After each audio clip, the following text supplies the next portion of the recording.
A história ela é repleta de idiotas que levaram países, nações, né, às guerras. Pessoas seguiram esses idiotas, né? Idiotas que tinham as suas intenções, mas não mediam nenhum tipo de esforço, não olhavam as consequências. E aí nós tivemos a história cheia, né? Hitler, Stalin, e outros mais aí, Mao Tse Tung, né? De todos os lados, né? Pessoas que não mediam nenhum tipo de esforço, não olhavam, não mediam consequências, né? E levaram o país à destruição total. Alguns por pura maldade, outros por ingenuidade, por estupidez mesmo. E nós aqui temos alguns idiotas úteis e temos os espertos, porque às vezes a pessoa não tem estudo, não quer dizer que ele é um ignorante, ele é esperto. Nós temos agora na presidência da República mesmo um cara que ele é esperto. Ele não tem estudo, mas ele é esperto. Ele é o cara que ele, onde ele estiver, ele vai dar o jeito de usar, e usou a massa de idiotas, de estúpidos, para alçar o cargo que ele está. Temos dos dois lados. Temos os estúpidos que não deveriam estar em certas funções. Por exemplo, nós tivemos aqui, o pessoal defende tal Bolsonaro. Para mim era um estúpido, deveria ter ficado numa função e falava demais, tinha medidas estúpidas e por um lado, em vez dele ser político, ele foi estúpido e apesar de ter tomado medidas certas, criou que se ele defendesse a cebola, o pessoal a partir daí proibia a cebola na comida. Se ele defendesse o alho, o pessoal proibiu. Se ele falasse a favor da água, o pessoal da esquerda ia dizer que a água faz mal. E assim nós viemos de um lado da estupidez. E nós viemos várias situações que poderiam ter sido melhor administradas e por falar demais, por tomar certas atitudes, nós chegamos ao caos. E agora nós temos um estúpido, esperto estúpido, na presidência, falando besteiras e tomando medidas populistas e o pessoal bate palma e nós estamos levando o país ao caos. Mas onde eu quero chegar? A estupidez é um problema sério, né? Tem vários estudos, vários vídeos falando sobre a estupidez. Mas onde eu vou chegar? O ano era 2020, nós estávamos começando, eu tinha sido colocado na função, tinha saído de uma área administrativa, fui para outra área administrativa, eu fui exatamente para a parte dos planos de saúde. Eu estava no Exército, numa escola de formação, e nós tínhamos lá uma seção que administrava exatamente os convênios, encaminhamentos, toda a parte de saúde que era fora do nosso ambulatório, que era a parte financeira e administrativa e da saúde ali. Então eu fui para essa sessão. E ali estourou, exatamente coincidiu com o início da pandemia. Nós tínhamos os nossos médicos ali, que ninguém sabia, era uma gripe, que gripe é essa? Aí um médico veio na TV e falou assim, não, que tinha o carnaval chegando, a Globo, pressão, dinheiro envolvido, né, turismo, né, aquela farra. Aí o cara, não, uma gripezinha não vai atender nada não. E o estúpido do presidente na época, não vai ter carnaval, que vai ter esse contágio e tal. Já tinha havido na Itália, né, tava vindo da China. Aí depois, não, vai ter o carnaval. Aí depois trio elétrico e festa em Bahia. Passou o carnaval, estourou o negócio. Ah não, agora fica em casa. A economia depois a gente vê. Então estupidez de todos os lados. O que eu posso falar, se eu estava no posto médico naquela época, a gente tinha em torno de 5 mil pessoas, entre os alunos, entre os profissionais militares, civis e seus dependentes, o pessoal já aposentado da reservas, pensionistas. Então o nosso número é em torno de 5 mil pessoas, 5 mil a 5.500. Os médicos, o que eles tinham na época? Eles tinham que a mão, não existia, não se falava vacina, não tinha vacina. Então era a azitromicina, a cloroquina, hidroxicloroquina, que sabiam que tratamento de malária, algumas outras coisas, mais algumas outras, os remédios ali para conter inflamações, né, raleamento de sangue. Então ninguém sabia o que tinha. Remédio para gripe, né, no início também.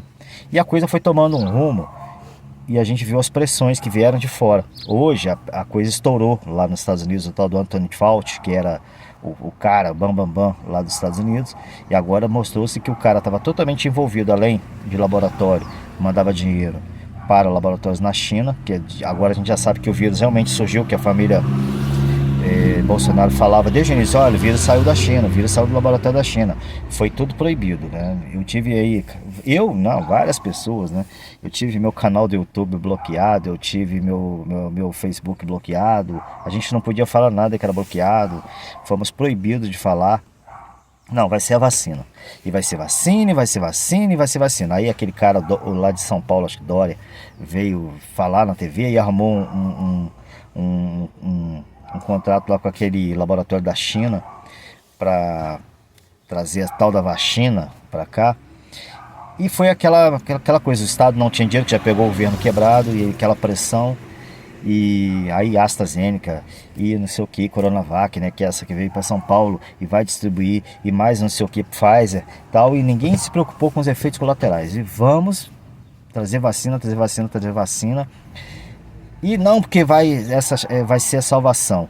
Ninguém se preocupou com efeitos colaterais, né? E tudo aquilo que os médicos vinham fazendo, que salvaram vidas, e nós lá, e com esse esforço dos médicos, com tudo isso, nós conseguimos salvar vidas. Internamente não tivemos nenhuma perda, não tivemos perda, não, interno não tivemos nenhuma perda com aquele tratamento. Eu continuei trabalhando, não fui afastado, tive o Covid pelo menos umas 5 vezes que eu sei, minha esposa teve, e a gente tratava com o quê? Com esses coquetéis que os médicos tinham.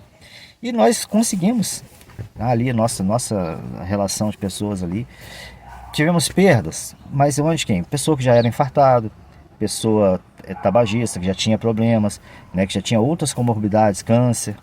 Então esses, eu vou dizer, não chega, eu vou do número assim, de 5 mil e pouco, eu vou chutar um número alto aqui das nossas perdas, vou botar 50, mas nós não perdemos isso.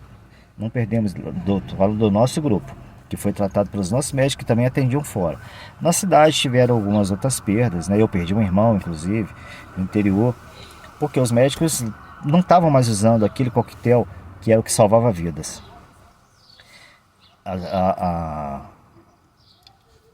Os remédios que realmente salvavam vidas. E vieram esse papo de vacina, que a vacina vai chegar, vai salvar vidas. Primeiro que ela só começou a vacinar, em vez de vacinar as pessoas com a idade útil, trabalhadores, que é os que estavam, mas aí fechou tudo, fechou toda a economia, a gente vê. Hoje a gente anda nas ruas aí, quantidade de lojas fechadas, comércios fechados, porque eles não conseguiram. Ficou 2 anos parado, não conseguiram manter o seu negócio, pagava aluguel. E vacina, primeiro vão vacinar idosos, pessoas com comorbidades, quando deveria ter vacinado quem trabalha, quem produz. Não, mas no Brasil tudo assim, primeiro pessoas com comorbidade e idosos. Não tenho nada contra os idosos, também vou ficar idoso, estou caminhando para lá. Mas tem que vacinar primeiro quem é útil, quem está trabalhando. Não, e o pessoal da área de saúde. Ok, pessoal lixeiro, pessoal da área de saúde, tal, beleza. E não tinha vacina. Não vacinou criança, não vacinou o pessoal. Aí depois a vacina chegou. E o outro cara lá, o que estava, vai ser a infecção, ela vai contaminar todo mundo. E depois a gente vai adquirir a imunidade de manada, que se chamava na época. Não, mas tudo isso aí era crime falar isso tudo, né? E não que essa Covid vai chegar na favela, vai matar todo mundo. Pô, a favela continua lá. Os mesmos becos, a mesma falta de estrutura, continua lá. Não, e não tem vacina para as crianças. Agora estão querendo vacinar as crianças obrigatórias. Agora que já passou o negócio, não, que tem que vacinar as crianças, porque, por que não vacinou lá atrás? Não, porque tem que vacinar, porque senão nós vamos... Não, elas já não morreram. Não teve pouquíssimos casos de crianças com coisa. Adultos. Morreu todo mundo? Todo mundo foi vacinado?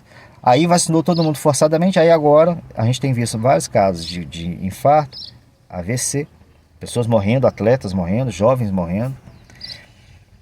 E sumiu a AstraZeneca, e sumiu o Coronavac, né, e sumiu o Pfizer, processos rolando lá fora porque causou embolia em várias pessoas, matou pessoas a vacina, né? Só que aí essa mídia podre, essa mídia Globo e esse governo podre, não falam nisso, ninguém toca. Só que agora estourou lá fora, o Anthony Fauci, e nós fomos calados na época. Bolsonaro foi chamado de Capitão Cloroquina, né? Aí hoje a gente sabe que estava certo. Eu fui bloqueado, meu canal foi bloqueado. E hoje a gente sabe que a gente tinha razão. Mas eu sempre falei assim, o tempo vai dizer quem estava certo. O tempo está chegando. Quem é que é o genocida mesmo? Quem é que foi o responsável por aquele montão de mortes que poderiam ter sido salvas, pessoas que não puderam ser salvas porque os médicos foram proibidos de trabalhar? Quem vai ser responsabilizado? Os caras lá da Renan, o Aziz, Drauzio Varela, Toda aquela mídia podre que o Supremo, eles é que vão ser responsabilizados? A verdade está aparecendo. O Anthony Fauci lá nos Estados Unidos, eu tenho certeza que ele vai ser punido. Vendeu uma imagem, quis vender vacina, proibiu os médicos profissionais sérios, Dr. Sebadios é um deles, né, de trabalharem, proibiram esses caras de trabalhar e deixou e deu voz aos idiotas. Idiotas, levou o país para uma quebradeira geral, para o buraco. Muita gente, né, tem um cara hoje no Supremo, um juiz lá, um gordo, que eu era governador de um estado na época, comprou respiradores que nunca chegaram. Mas aí, né, licitações de emergência fraudulentas, coisas superfaturadas. Até loja de vinho vendeu respirador, para vocês terem uma ideia. Mas ninguém foi punido. Ninguém foi punido. Só o outro lado que foi calado. Mas a verdade agora ela está aparecendo. Eu pude acompanhar o dia a dia dos médicos, dos profissionais de saúde naquela época. Então eu posso falar, eu tenho lugar de fala, né, o pessoal fala. Eu estava dentro do sistema e eu pude acompanhar, mas nós fomos calados. Mas a verdade ela sempre aparece e ela apareceu. E agora? Quem vai ser responsabilizado? No Brasil? A TV aberta não está falando no assunto, mas o pau está comendo lá fora. Vamos ver quando que vai chegar aqui, quando e quem vai ser responsabilizado. Quem que estava falando a verdade? Nós fomos chamados de negacionistas. Tudo. E vocês são contra a ciência. Nós não somos contra a ciência. Nós nunca fomos contra a ciência. Nós fomos contra essa ciência aí. Essa ciência fraudulenta. Mas vamos lembrar que a ciência que cria vacina é a mesma que cria veneno. A que cria defesa, ela também cria armas. Não vamos esquecer disso. E eu via as pessoas chamando a gente de terraplanista, negacionista. Quem é o negacionista agora? Quem é o terraplanista agora?